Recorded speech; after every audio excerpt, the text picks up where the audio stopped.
¿En qué ciudad se encuentra el Palacio de Buckingham? Londres.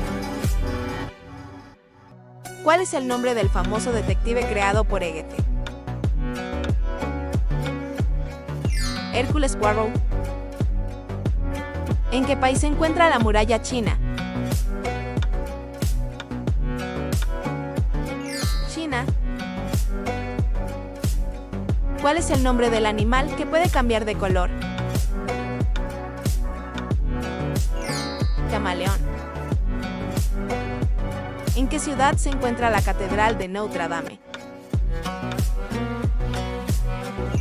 París. ¿Cuál es el nombre del país más grande del mundo en extensión territorial? Rusia.